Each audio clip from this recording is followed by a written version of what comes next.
अस्सलाम वालेकुम जी, क्या हाल चाल हैं? ठीक हैं आप? तो आज हमारे साथ जो है गाज़ीज़ लॉ का लेक्चर है हमारा, और हमारे साथ बाकायदा आज क्लास भी यहाँ पर बैठी हुई है। तो आज हमारा ये लेक्चर जो है वो लाइव हो रहा है। तो गाज़ीज़ लॉ जो है, सबसे पहले हम गाज़ीज़ लॉ को यूज़ क्यों करते हैं। गाज़ीज़ लॉ का ताल्लुक भी इलेक्ट्रोस्टैटिक के साथ है। जिस तरह हमने कूलम लॉ पढ़ा, ये कूलम लॉ हम अप्लाई करते हैं जब हमारे पास चार्जेस रेस्ट पे होते हैं। बिल्कुल इसी तरह से हम गाज़ीज़ लॉ को भी उस वक्त अप्लाई करते हैं जब चार्जेस हमारे पास रेस्ट पे होते हैं।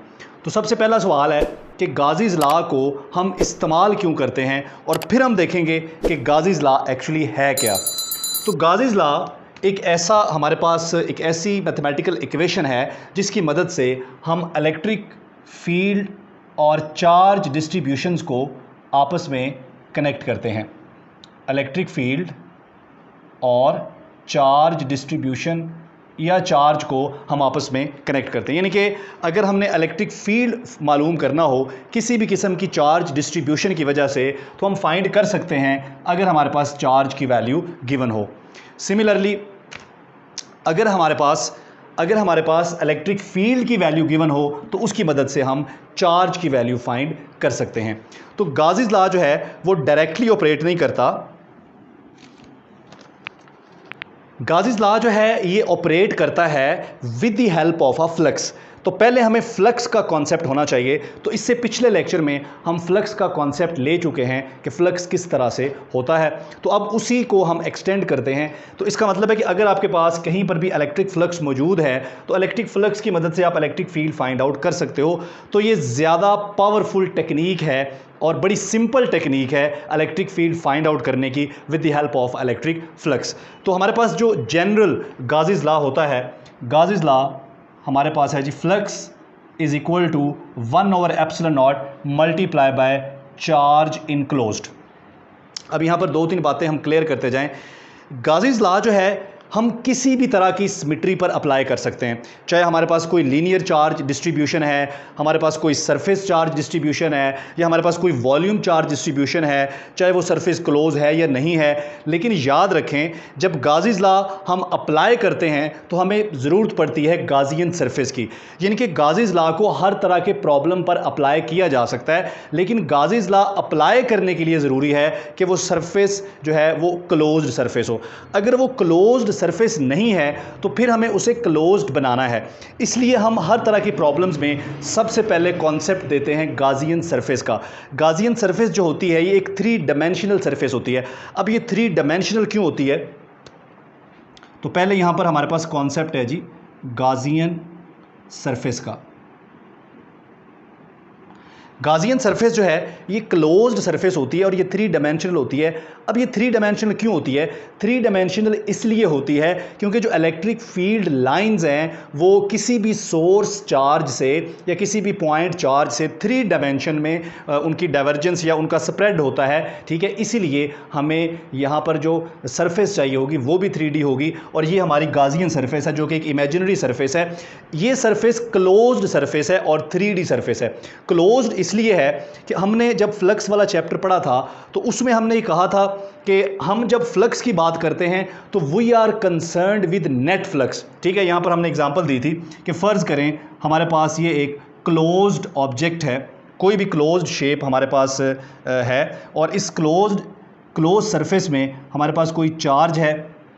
तो क्या होगा, इसमें से नेट फ्लक्स मौजूद होगा। ये लाइंस आपको यहाँ से बाहर आती हुई नज़र आ रही हैं। ठीक है, इसी तरह से अगर यहाँ पर नेगेटिव चार्ज होगा तो फ्लक्स जो है वो इनवर्ड होगा। अगर फ्लक्स आउटवर्ड है तो इसे हम पॉजिटिव डाइवर्जेंस कहेंगे। फ्लक्स अगर इनवर्ड है तो इसे हम नेगेटिव डाइवर्जेंस कहेंगे। दोनों सूरतों में नेट फ्लक्स यहाँ पर मौजूद है।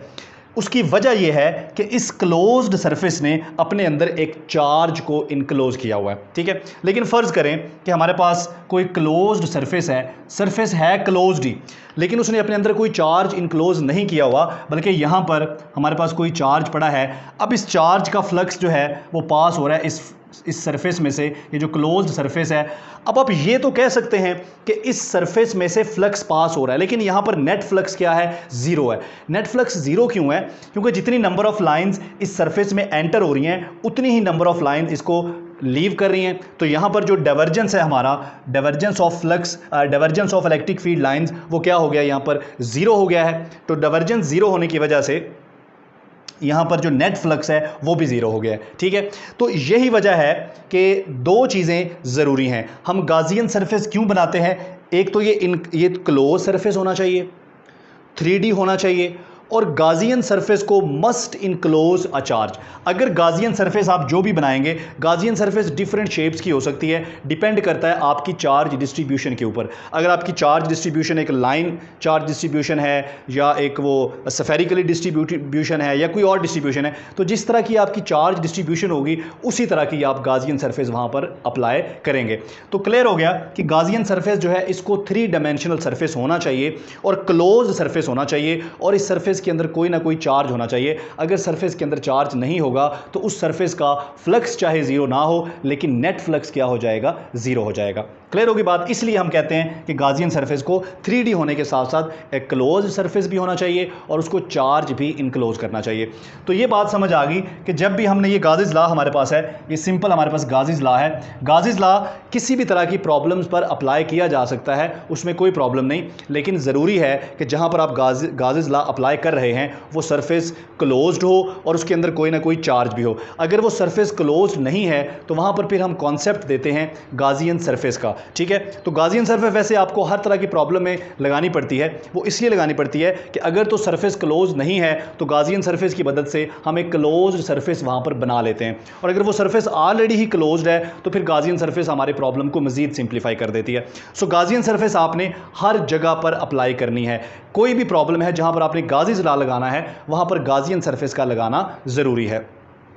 क्लियर होगी बात। तो ये है जी हमारे पास गाजिस लॉ। गाजिस लॉ क्या करता है, इसकी मदद से हम इलेक्ट्रिक फील्ड निकाल सकते हैं, ठीक है, किसी भी चार्ज डिस्ट्रीब्यूशन की वजह से। और अगर हमारे पास अगर हमने चार्ज निकालना हो तो हम इलेक्ट्रिक फील्ड की मदद से चार्ज निकाल सकते हैं, और अगर हमने इलेक्ट्रिक फील्ड निकालना हो तो चार्ज की मदद से हम इलेक्ट्रिक फील्ड निकाल सकते हैं। ये सिंपल सी इक्वेशन जो है ये गाजिस लॉ कहलाती है। अब यहाँ पर एक बड़ा इंपॉर्टेंट पॉइंट है, ये है क्यू इनक्लोज्ड। ये क्यू इनक्लोज्ड भी है और ये क्यू नेट भी है। ये बड़ी अहम बात है। एक तो ये क्यू इसके साथ इनक्लोज्ड लिखा हुआ है और एक ये क्यू नेट है।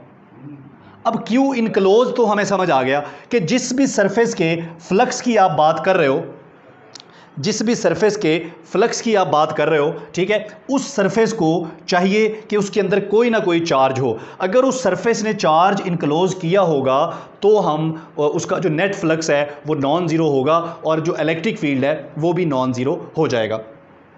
लेकिन अगर सरफेस ने नेट चार्ज इनक्लोज ना किया हो तो इस सरफेस के अंदर जो इलेक्ट्रिक फील्ड है वो क्या हो जाएगा, ज़ीरो हो जाएगा। इस सरफेस के बाहर कहीं पर किसी पॉइंट पर इलेक्ट्रिक फील्ड नॉन ज़ीरो हो सकता है, लेकिन इसके अंदर इलेक्ट्रिक फील्ड क्या हो जाएगा, ज़ीरो हो जाएगा, और इसके अंदर चार्ज भी अगर नहीं है। तो ये तो बात होगी जी क्यू इनक्लोज की, कि मस्ट भी जिस सरफेस की बात हो रही है वो सरफेस लाजमी तौर पर किसी न किसी चार्ज को इनक्लोज कर रही हो।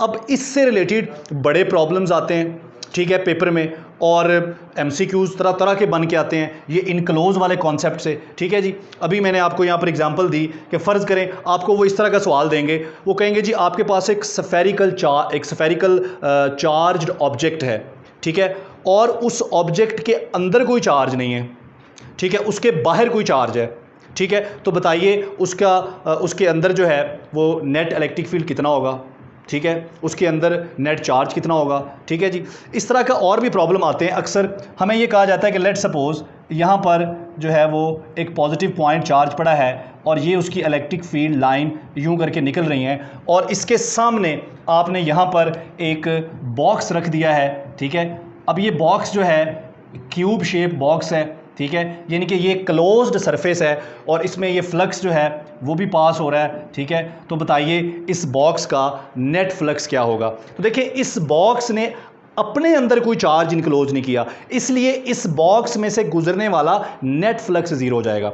बॉक्स में से गुजरने वाला फ्लक्स ज़ीरो नहीं है, फ्लक्स तो गुजर रहा है लेकिन नेट फ्लक्स ज़ीरो है। उसकी वजह वही जो मैंने पहले बताई कि जितनी फ्लक्स इसमें इन हो रहा है उतना ही फ्लक्स आउट हो रहा है, तो नेट फ्लक्स ज़ीरो हो जाएगा। एक और बड़ा इंपॉर्टेंट प्रॉब्लम जिससे रिलेटेड बड़े प्रॉब्लम आते हैं पेपर में, वो है क्यू नेट। अब देखें आपको कन्फ्यूज़ कैसे किया जाता है। आपसे ये कहा जाता है जी कि लेट सपोज जी कि हमारे पास ये कोई क्लोज्ड सरफेस है, लेट सपोज कि ये कोई सफ़ियर है, ठीक है, कोई हॉलो सफ़ियर, और इसके अंदर एक पॉजिटिव चार्ज है, ठीक है, और एक नेगेटिव चार्ज है।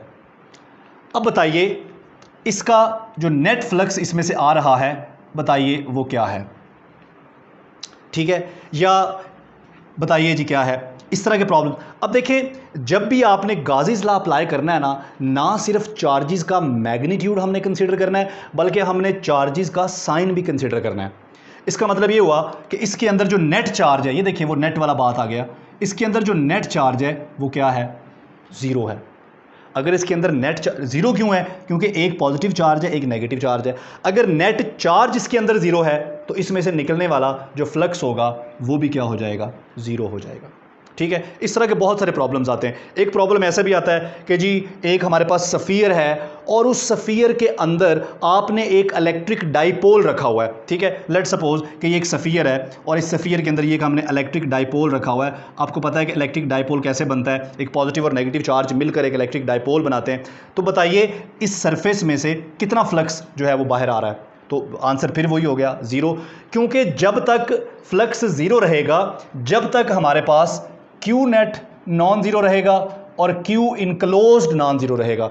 अगर इन दोनों में से कोई एक भी ज़ीरो हो गया तो उस सरफेस का नेट फ्लक्स क्या हो जाएगा, फ्लक्स नहीं, नेट फ्लक्स क्या हो जाएगा, हो सकता है कि फ्लक्स हो लेकिन नेट फ्लक्स क्या हो जाएगा, ज़ीरो हो जाएगा। अच्छा, एक मैंने इस तरह का भी प्रॉब्लम देखा कि लिखा हुआ था कि जी आपके पास एक सफ़ियर है और उस सफ़ियर के अंदर जो है वो 10 डाइपोल हैं। बताइए उस सफ़ियर की सरफेस पे नेट इलेक्ट्रिक फील्ड और नेट फ्लक्स क्या है, आंसर क्या है, अगेन ज़ीरो, क्योंकि नेट फ्लक्स अगर ज़ीरो है, अगर नेट फ्लक्स ज़ीरो है तो नेट फ्लक्स का मतलब है कि नेट इलेक्ट्रिक फील्ड भी ज़ीरो है। इलेक्ट्रिक फील्ड हो सकता है लेकिन नेट इलेक्ट्रिक फील्ड क्या है, ज़ीरो है। तो इस तरह का कोई भी प्रॉब्लम आ जाए जिसमें आपको ये कंफ्यूज करने की कोशिश की जाए कि जी एक ऐसा बॉक्स है, उसके अंदर इतने पॉजिटिव चार्ज हैं, इतने नेगेटिव चार्ज हैं, आपने सिंपल दो बातों को फॉलो करना है। पहली बात आपने फॉलो करनी है कि क्यू इनक्लोज्ड ज़ीरो नहीं होना चाहिए, यानी कि उस सरफेस को कोई ना कोई चार्ज इनक्लोज करना चाहिए। उसके बाद नेट चार्ज निकालना है, नेट चार्ज भी नॉन ज़ीरो होना चाहिए, यानी कि अगर चार्ज पॉजिटिव और नेगेटिव दिए हुए हैं तो उस सूरत में आपने उनको ऐड करना है, ठीक है, उनके मैग्नीट्यूड्स को ऐड करना है। अगर नेट चार्ज उनका जवाब ज़ीरो बन रहा हो तो आप कहेंगे कि आपका जो नेट फ्लक्स है उस सरफेस में वो क्या हो गया है, ज़ीरो हो गया है। तो ये कुछ बातें हैं जिनको अप्लाई करते हुए आपने गाज़ीज़ लॉ को अप्लाई करते हुए आपने ये बातें याद रखनी हैं, ठीक है। एक आपने गाज़ियन सरफेस याद रखना है, ठीक है, कि गाज़ियन सरफेस कैसा होता है, गाज़ियन सरफेस 3D होता है, ठीक है, गाज़ियन सरफेस इनक्लोज्ड होता है, ठीक है। दूसरी बात कि जब हम गाज़ीज़ लॉ से रिलेटेड प्रॉब्लम्स को सॉल्व करेंगे, यानी कि हम इलेक्ट्रिक फील्ड निकालेंगे डिफरेंट चार्ज डिस्ट्रीब्यूशंस की वजह से और गाज़ीज़ लॉ को अप्लाई करेंगे, तो आपने याद रखना है कि हमारा जो चार्ज है उसको गाज़ियन सरफेस के अंदर होना चाहिए, यानी कि charge must be enclosed by the Gaussian surface. Charge must be enclosed by the Gaussian surface. और दूसरी बात, हमने जो इलेक्ट्रिक फील्ड निकालना है, ठीक है जी, इलेक्ट्रिक फील्ड हमेशा निकालेंगे at any point on the Gaussian surface, ठीक है जी, ऑन दी गाज़ियन सरफेस, यानी कि चार्ज को गाज़ियन सरफेस के अंदर होना चाहिए और वो जो आप इलेक्ट्रिक फील्ड निकाल रहे हो उस इलेक्ट्रिक फील्ड को गाज़ियन सरफेस की सरफेस के ऊपर किसी भी पॉइंट के ऊपर हम निकालेंगे, ठीक है। तो आगे चलकर जब हम कुछ एग्जांपल्स करेंगे, इससे रिलेटेड कुछ प्रॉब्लम्स को सॉल्व करेंगे, तो वहाँ पर ये आपको क्लियर हो जाएगा कि किस तरह से हम इलेक्ट्रिक फील्ड जो है वो डिफरेंट चार्ज डिस्ट्रीब्यूशन की वजह से निकालते हैं। अच्छा जी, उसके बाद हमारे पास ये डिफरेंशियल फॉर्म है गाज़ीज़ लॉ की और इंटीग्रल फॉर्म है। तो जो डिफरेंशियल फॉर्म है गाज़ीज़ लॉ की, ये हमारे पास है divergence of E is equal to rho over epsilon naught. इसे कहते हैं जी differential form of Gauss's law. तो इसमें ये क्या हो रहा है, divergence of electric field is non zero. आपको नज़र आ रहा है कि गाज़ीज़ लॉ में ये बताता है कि डाइवर्जेंस ऑफ इलेक्ट्रिक फील्ड जो है ये बराबर है 1 over epsilon not multiply by charge distribution. ये हमारे पास रो क्या है, वॉल्यूम चार्ज डिस्ट्रीब्यूशन। इसका मतलब है कि गाजीज लॉ के मुताबिक इलेक्ट्रिक फ्लक्स का जो डाइवर्जेंस है, गाजीज लॉ के मुताबिक देखें इलेक्ट्रिक फील्ड का डाइवर्जेंस जीरो हो सकता है। जैसे मैंने यहाँ पर एग्जांपल दी थी एक आपको कि अगर हमारे पास ये कोई क्लोज्ड सरफेस है, ठीक है, और यहाँ पर कोई चार्ज पड़ा हुआ जो कि इस क्लोज सरफेस के अंदर नहीं है बल्कि इस क्लोज्ड सरफेस के बाहर है, ठीक है, तो इस चार्ज की वजह से जो फ्लक्स पास हो रहा है यहाँ से इलेक्ट्रिक फ्लक्स वो कुछ इस तरह से है। तो यहाँ पर जो डाइवर्जेंस है इलेक्ट्रिक फील्ड का, ये इलेक्ट्रिक फील्ड लाइंस मैंने बनाई हैं, फ्लक्स का मतलब इलेक्ट्रिक फील्ड लाइंस ही होता है। तो यहाँ पर जो डाइवर्जेंस है इलेक्ट्रिक फील्ड का, इट मस्ट बी ज़ीरो। अब डाइवर्जेंस जीरो क्यों होना चाहिए, क्योंकि जितनी फील्ड लाइंस एंटर हो रही हैं उतनी आउट हो रही हैं, तो डाइवर्जेंस क्या हो गया, जीरो हो गया, ठीक है। इसका मतलब है कि इस तरह की जो सिचुएशन होती है वो गाजीज लॉ को फॉलो नहीं कर रही। गाजीज लॉ को आप तभी फॉलो करेंगे जब divergence of electric field zero होगा और नॉन जीरो होगा। और divergence of electric field non zero तभी होता है जब आपके पास इनक्लोज चार्ज नॉन जीरो हो और आपके पास नेट चार्ज नॉन जीरो हो, तभी हम डाइवर्जेंस को, इलेक्ट्रिक फील्ड के डाइवर्जेंस को नॉन जीरो कह सकते हैं, ठीक है। तो गाजीज लॉ कहता है कि divergence of electric field must be it should be non zero. और ये किसके बराबर होना चाहिए, ये बराबर होना चाहिए 1/ε0 multiply by rho volume charge distribution या वॉल्यूम चार्ज डेंसिटी आप इसे कह सकते हैं। उसके बाद हमारे पास है जी integral form of Gauss's law. तो मैं लिख लेता हूँ जी, ये है जी हमारे पास E डॉट डी ए। ये आपको पता है E डॉट डी ए ये फ्लक्स को रिप्रेजेंट कर रहा है and that is equal to 1/ε0, ठीक है जी, और रो डी वी। ये यही वाली इक्वेशन है, इसको हमने किसी और मेथड से सिंप्लीफाई कर लिया है। तो ये हमारे पास किसको रिप्रेजेंट कर रही है, left hand side. Left hand side represent कर रही है टोटल फ्लक्स को, flux coming out from a closed surface. यहाँ पर क्लोज्ड इंटीग्रल है तो इसका मतलब है flux coming out of closed surface. तो flux coming out of closed surface is equal to 1/ε0 multiply by ये क्या है, total charge enclosed by that volume या दैट सरफेस, ठीक है जी। तो उस पूरे वॉल्यूम, क्योंकि आपको पता है इलेक्ट्रिक फील्ड लाइंस जो हैं वो 3 डायमेंशनल में स्प्रेड आउट होती हैं, तो यहाँ पर हमारे पास वॉल्यूम चार्ज डिस्ट्रीब्यूशन है, यानी कि 3 डायमेंशनल में टोटल जितनी भी फ्लक्स आपके पास आ रही है, ठीक है जी, वो फ्लक्स हमारे पास रो डी वी, यानी कि जितना चार्ज उस सफ़ियर ने या जो भी हमारे पास वो 3D जो है वो हमारे पास वो डिस्ट्रीब्यूशन है या वो कोई 3D शेप है, ठीक है, तो उसने जितना टोटल चार्ज इनक्लोज किया हुआ है, तो राइट हैंड साइड क्या बता रही है, total charge enclosed multiply by 1/ε0, और लेफ्ट हैंड साइड क्या बता रही है, total flux coming out from that surface. तो ये हमारे पास है जी differential and integral form of Gauss's law. ये हम अप्लाई करते हैं to simplify different charge distribution या डिफरेंट सिमेट्रीज। अब गाजीज लॉ को अप्लाई करने के लिए ये भी ज़रूरी है कि आपकी जो चार्ज डिस्ट्रीब्यूशन है इट शुड बी सिमेट्रिक, उसको सिमेट्रिक होना चाहिए। अच्छा जी, तो इसके बाद हम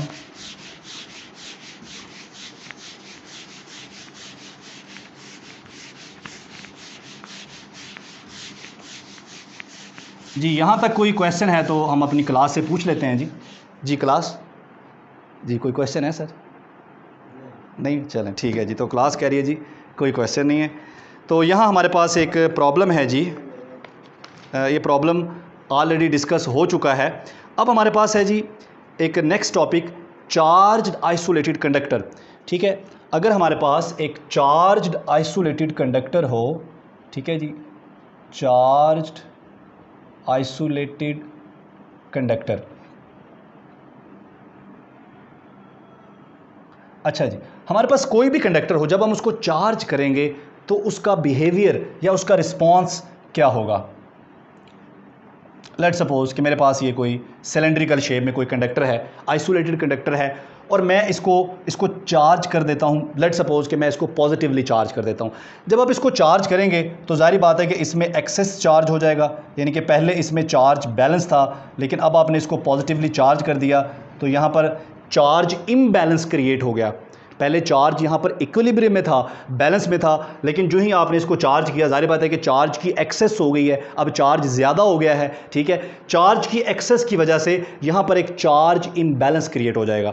अब चार्ज इम्बैलेंस क्रिएट होने के बाद आपको पता है कि यहाँ पर एक नेट इलेक्ट्रिक फील्ड क्रिएट हो जाएगा। अब नेट इलेक्ट्रिक फील्ड क्रिएट होने की वजह से इस कंडक्टर के अंदर जितने भी फ्री चार्जेस या इलेक्ट्रॉन्स हैं, ठीक है, नेट इलेक्ट्रिक फील्ड की वजह से वो मूव करना शुरू कर देंगे।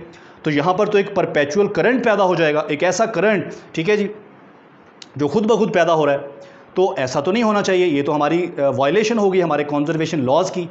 तो क्या होता है, जो ही आप एक कंडक्टर को, एक आइसोलेटेड कंडक्टर को चार्ज करते हैं, तो charge 10 raise to the power -16 second से भी तकरीबन इतने टाइम में ये चार्जेस अपने आप को इस तरह से डिस्ट्रीब्यूट करते हैं कि ये सारे का सारा चार्ज जो है वो कंडक्टर की सरफेस पे आ जाता है। जब सारा चार्ज कंडक्टर की सरफेस पे आ जाता है, ठीक है जी, तो अंदर इसके क्या रह जाएगा, अंदर इसके कोई चार्ज नहीं रह जाएगा। और अगर हम लेट सपोज कि मैं इसकी 2 डायमेंशनल शेप बनाता हूँ इस कंडक्टर की, तो थोड़ी ही देर के बाद 10 raise to the power -16 second के बाद ये सारा चार्ज, चूँकि चार्जेस एक जैसे हैं, एक दूसरे को रिपेल करेंगे, तो ये सारे चार्जेस अपने आप को सरफेस के ऊपर इस तरह से डिस्ट्रीब्यूट कर लेंगे कि अगर मैं यहाँ पर कोई गाजियन सरफेस बनाऊँ, कोई 3D गाजियन सरफेस, ठीक है, लेकिन यहाँ पर आपको नज़र 2D आ रही है क्योंकि मैं उसका 2D जो है वो आपको इंटरफेस दिखा रहा हूँ। तो अब चूँकि सारा जो चार्ज आपने किया था वो सारा चार्ज इस तरह से डिस्ट्रीब्यूट हो गया कि उसने अपने आप को सरफेस पे कर लिया, तो अंदर जो हमारे पास चार्ज तो मौजूद है लेकिन अंदर नेट चार्ज क्या हो गया, ज़ीरो हो गया। जब नेट चार्ज ज़ीरो हो गया इस गाजियन सरफेस के अंदर, तो नेट इलेक्ट्रिक फील्ड या नेट फ्लक्स भी अंदर क्या हो जाएगा, ज़ीरो हो जाएगा। और ये जो बैलेंस पहले से मौजूद था, इलेक्ट्रिक फील्ड्स, आपको पता है इलेक्ट्रिक फील्ड्स पहले भी मौजूद होती हैं। जब आप किसी कंडक्टर को किसी पोटेंशियल सोर्स के साथ या किसी बैटरी के साथ कनेक्ट नहीं भी करते तो उसके अंदर इलेक्ट्रिक फील्ड्स तो मौजूद होते हैं, लेकिन उनका जो नेट इलेक्ट्रिक फील्ड होता है वो ज़ीरो होता है, और वो होना भी चाहिए। सो नेट करंट्स भी ज़ीरो होते हैं।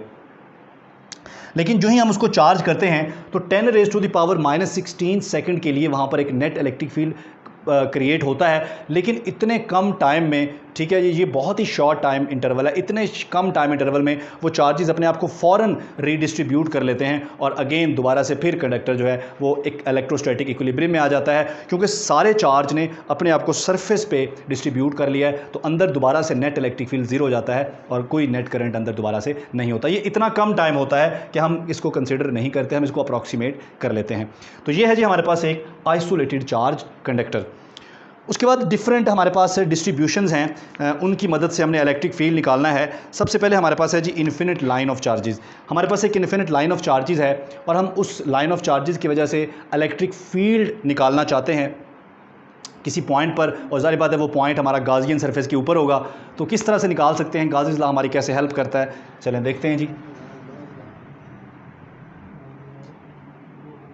ये हमारे पास एक इन्फिनिट लाइन ऑफ चार्जेस है। अच्छा, आपके ज़हन में सवाल आना चाहिए कि ये इन्फिनिट लाइन ऑफ चार्जेस क्यों है। हम जब भी बात करते हैं infinite sheet of charges, infinite line of charges, infinitely extended plates of charges, ऐसा क्यों है? ऐसा इसलिए है कि अगर आप फाइनाइट लाइन लेंगे तो इस लाइन के जो एजेस हैं, इन एजेस पर हमारा इलेक्ट्रिक फील्ड यूनिफॉर्म नहीं रहेगा। अगर यूनिफॉर्म नहीं रहेगा तो आप गाज़ीज़ लॉ कैसे अप्लाई करेंगे? आपको गाज़ीज़ लॉ अप्लाई करना है, उसके लिए आपकी चार्ज डिस्ट्रीब्यूशन और उसका जो इलेक्ट्रिक फील्ड है वो यूनिफॉर्म होना चाहिए। सो हम जब इन्फिनिट कंसिडर करते हैं तो हमारे पास ये प्रॉब्लम ख़त्म हो जाता है। अब जो इन्फिनिट कंसिडर करके आपने अपनी वैल्यूज़ निकालनी है इलेक्ट्रिक फील्ड की, उसको हम फाइनाइट प्रॉब्लम्स के ऊपर अप्लाई करते हैं अप्रॉक्सीमेट करके। तो क्या होता है, हमारा प्रॉब्लम अप्रॉक्सीमेट करके वो जो एजेस वाला है मसला वो ख़त्म हो जाता है। वो जो एजेस पे नॉन यूनिफॉर्म इलेक्ट्रिक फील्ड बनता है वो हमारे पास प्रॉब्लम सॉल्व हो जाता है। ठीक है, तो हम लेते इन्फिनिटी हैं मॉडल्स को, लेकिन उनकी अप्रॉक्सीमेशन को हम रियल वर्ल्ड प्रॉब्लम पर अप्लाई कर देते हैं। तो हमारे पास ये इन्फिनिट लाइन ऑफ चार्जेस है। अब ये कोई क्लोज्ड सरफेस तो नहीं है, तो हम अगर गाज़ीज़ लॉ को अप्लाई करना चाहते हैं तो फिर हमें यहाँ पर एक गाज़ियन सरफेस बनाना चाहिए जो 3D भी हो और क्लोज भी हो, और इस तरह से हो कि इन चार्जेस को वो अपने अंदर इनक्लोज करे। तो यहाँ पर जो गाज़ियन सरफेस हम बनाएंगे, मेरी क्लास के बच्चे बोर तो नहीं हो रहे? नहीं? अच्छा, वो एक स्टूडेंट उठ के चला गया। अच्छा, चलें ठीक है। तो ये हमारे पास जी गाज़ियन सरफेस है, ठीक है, जो आपको एक सिलेंडर की फॉर्म में नज़र आ रहा है। ठीक है, अब इस गाज़ियन सरफेस के ऊपर किसी भी पॉइंट पर गाज़ियन सरफेस के ऊपर देखें, गाज़ियन सरफेस ने चार्ज को इनक्लोज भी कर लिया है और गाज़ियन सरफेस जो है वो 3D भी है। तो प्रॉब्लम हमारा हमारी जो रिक्वायरमेंट है गाउसियन लॉ अप्लाई करने की पूरी हो गई। तो इस पॉइंट का जो डिस्टेंस है यहाँ से वो r है। तो अब हम गाउसियन सरफेस के ऊपर ये जो पॉइंट है, इस पॉइंट पर इलेक्ट्रिक फील्ड निकालना चाहते हैं, और ये इलेक्ट्रिक फील्ड जो है ये हमारे पास आता है जी lambda over 2 pi epsilon naught r। अब यहाँ पर एक चीज़ पे आप गौर करें, ये लैम्डा जो है ये लीनियर चार्ज डेंसिटी है। देखें इलेक्ट्रिक फील्ड जो है ये इन्वर्सली प्रोपोर्शनल है सिंपली डिस्टेंस के, not the square of the distance. तो ये मैंने बात की थी कि electric field different charge distribution पे डिपेंड करता है, ठीक है। सिर्फ पॉइंट चार्ज की वजह से जो इलेक्ट्रिक फील्ड होगा वो स्क्वायर ऑफ द डिस्टेंस के साथ इन्वर्सली प्रोपोर्शनल होगा। बाकी जो हमारी प्रॉब्लम्स हैं उनमें लीनियर भी हो सकती है, पावर r की क्यूब भी हो सकता है, r की पावर जो है वो डिफरेंट भी हो सकती है। तो ये डिपेंड करता है हमारे पास कौन सी चार्ज डिस्ट्रीब्यूशन है, ठीक है। वेलकम सर, हमारे पास नए जो है वो स्टूडेंट आ गए हैं जी। तो अब आहिस्ता आहिस्ता जो स्टूडेंट की तादाद है वो बढ़ती जा रही है। अच्छा जी, तो ये प्रॉब्लम हमारे पास सॉल्व हो गया जी, इन्फिनिट लाइन ऑफ चार्जेस वाला। और अब आपको मैंने ये बात भी समझा दी कि अगर वो लाइन फाइनाइट हो तो उस प्रॉब्लम को कैसे टैकल करना है। उसके बाद जो सेकंड प्रॉब्लम है हमारे पास वो है जी हमारे पास इनफाइनाइट शीट ऑफ चार्जेस। अभी हमारे पास आ गई है जी इनफाइनाइट शीट ऑफ चार्जेस, ठीक है। तो हमारे पास एक ऐसी शीट ऑफ चार्जेस है, ठीक है जी, जो इन्फिनिट, मैं गलत बोली जा रहा हूँ, इन्फिनिट डिस्टेंस तक जो है वो एक्सटेंड हुई है, यहाँ पॉजिटिव इन्फिनिटी तक और यहाँ से नेगेटिव इन्फिनिटी तक, ठीक है। अब आपको पता है कि ये भी प्लेन सरफेस है। यहाँ पर आप अगर गाउसियन लॉ अप्लाई करना चाहते हैं तो आपको यहाँ पर एक इनक्लोज्ड 3D सरफेस की ज़रूरत होगी, and that is Gaussian surface. और वो जो गाउसियन सरफेस है यहाँ पर जो चार्ज डिस्ट्रीब्यूशन है वो कुछ यूं करके है हमारे पास।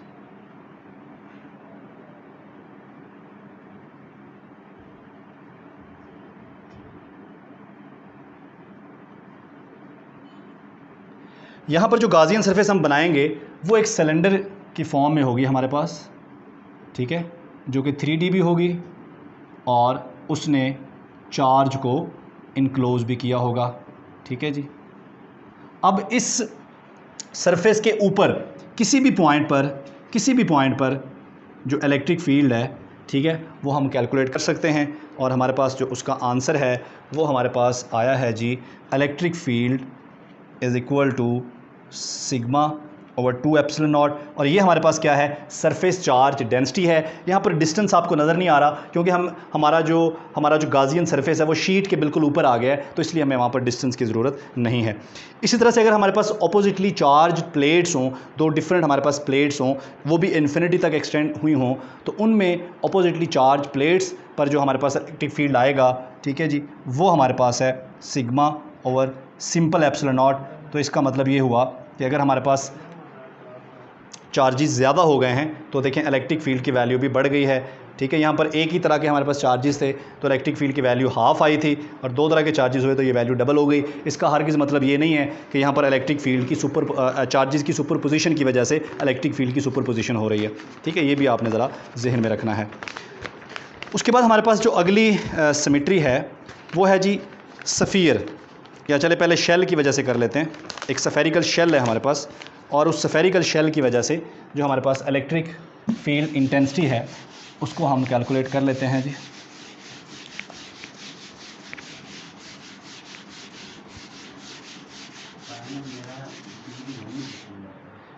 इन इक्वेशन की जो फिज़िकल इंटरप्रिटेशन है उसको आपने लाजमी करना है। इन इक्वेशन से आपको MCQs बन के आ सकते हैं। तो अभी हम बात करें जा रहे हैं जी एक सफ़ेरिकल शेल की।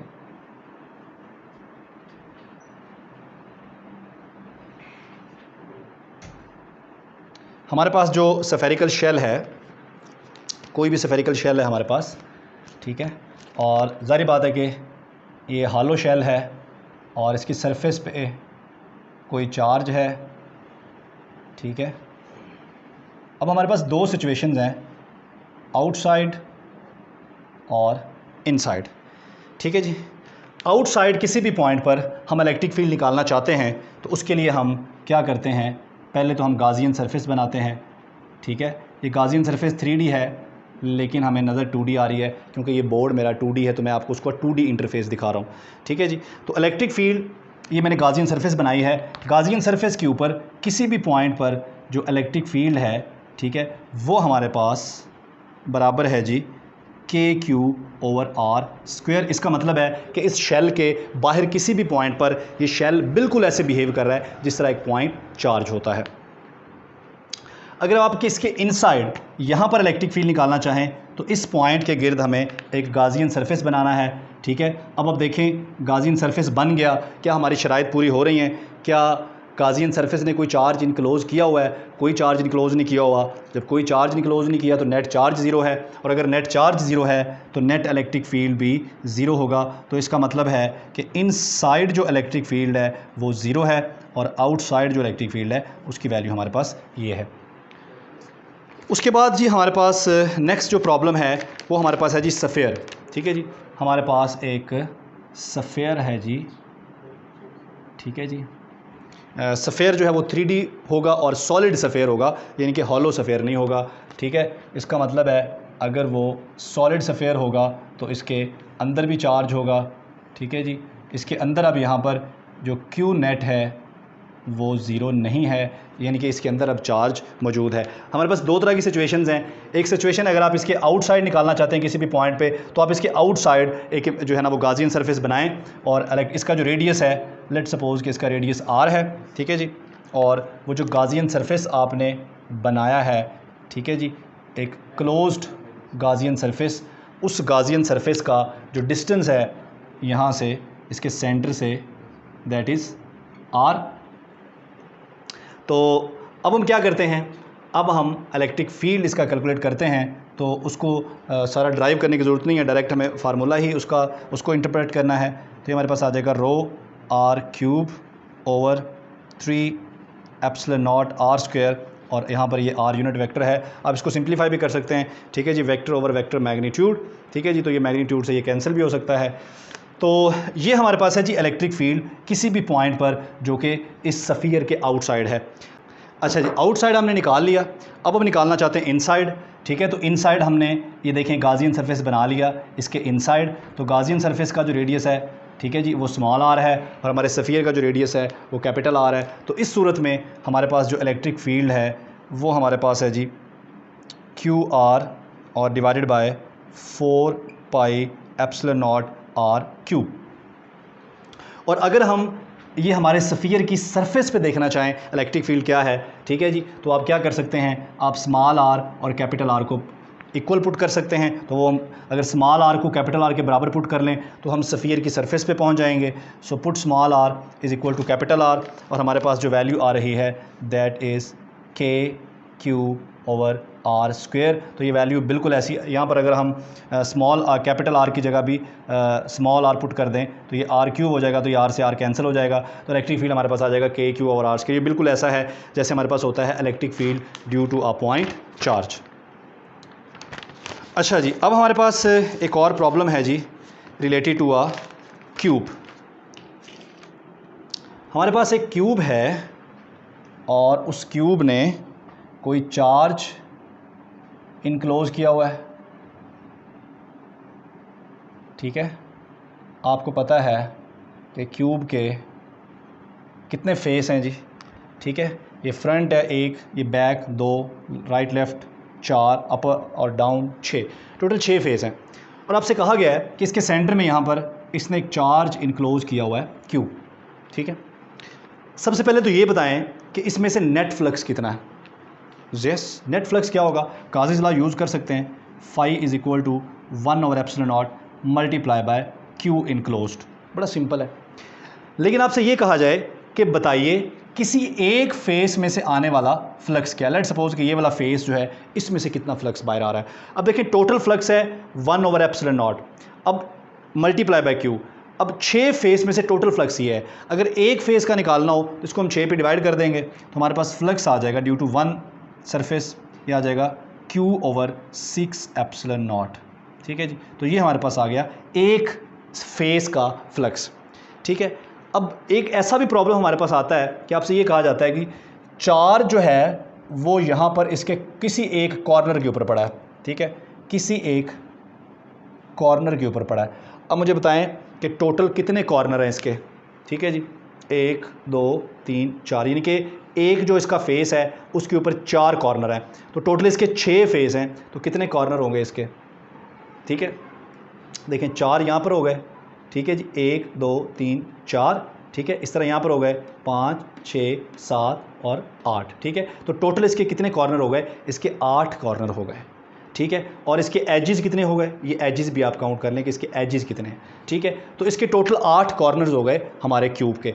तो आपसे कहा गया कि किसी एक कॉर्नर के ऊपर हमने कोई चार्ज क्यू रखा हुआ है, तो बताइए उसकी वजह से कितना फ्लक्स है, टोटल फ्लक्स और किसी भी एक साइड में से फ्लक्स। तो ये प्रॉब्लम जो है ये आपने असाइनमेंट के तौर पर सॉल्व करना है, ठीक हो गया। तो इसके साथ ही हमारा गाज़ीज़ लॉ वाला जो चैप्टर है जी ये कंप्लीट हो गया। इंशाल्लाह नेक्स्ट चैप्टर में हम पोटेंशियल को डिस्कस करेंगे। थैंक यू, अल्लाह हाफ़िज़।